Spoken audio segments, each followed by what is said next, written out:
Cooper couldn't get home late, not this time. Even at 14, he wasn't too old to get grounded. A little fact he'd been reminded of before he went out with his friends.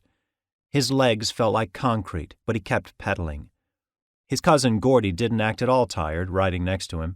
Gordy raised his chin and seemed to be enjoying the wind, blowing his nearly white blonde hair back around the edges of his helmet.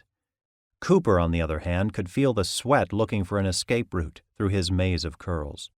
They crossed Kirchhoff Road and rode the sidewalk in front of the Jewel Osco grocery store. Frankenstein's Diner sign flicked on down the block, beckoning to him. "Come in." "I'm starving," Gordy said. "You just had dinner," Hiro shouted from behind them. She sounded out of breath. "Having troubles keeping up, Hiro?" Gordy grinned. "And for the record, we ate over an hour ago. I've burned it off." He pointed at Frankenstein's. "How about it, Coop? Monster shake? Fries? You in?" Cooper checked the sky. The sun was down, but they had a little time before it was fully dark. Just not enough time.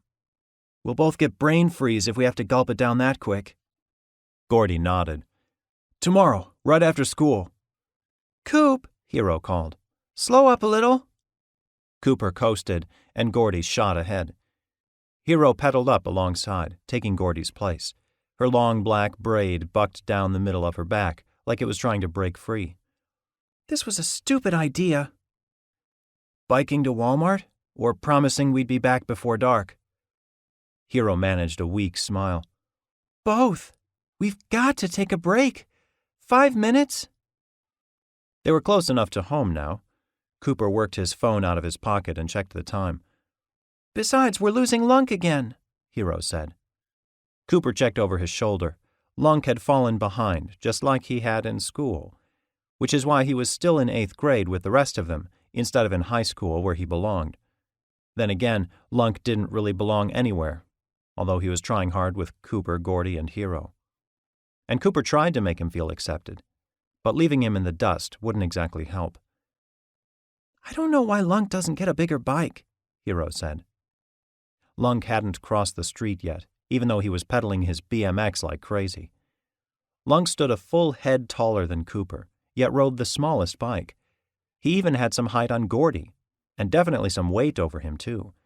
He'd clearly outgrown the bike years before, but Lunk couldn't afford a new one. Not that he ever complained. Cooper wouldn't mind swapping bikes with him in exchange for a few inches of height. If only it were that easy. Anyway, Hiro was right. "Gordy," he said, "let's stop at Kimball Hill Park." Gordy gave a thumbs up, cut through the parking lot behind the Dunkin' Donuts, and stopped on the grass just past the park entrance. Cooper and Hiro followed a short distance behind him. Cooper hit the brakes, skidded to a stop, and got off. "Listen, Gordy." Hiro stopped and swung her leg over the seat, moaning slightly. "Next time you want us to join you for a little run to Walmart, my answer is no. Not unless we've got more time." Gordy snickered. "Your short legs tired?" "Not too tired to kick you if you make another crack about my height." "Height?" Gordy looked confused. "What height?" Cooper clapped him on the back. "You're living on the edge, cousin." Hiro smiled and poked her finger at him.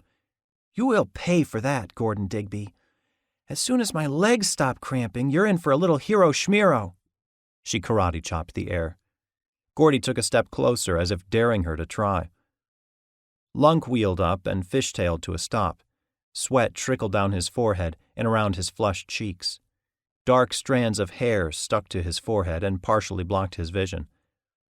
"Taking a break?" He stood there, chest heaving, looking ready to collapse. "Gordy needed a rest," Hiro said. "We got tired of him whining."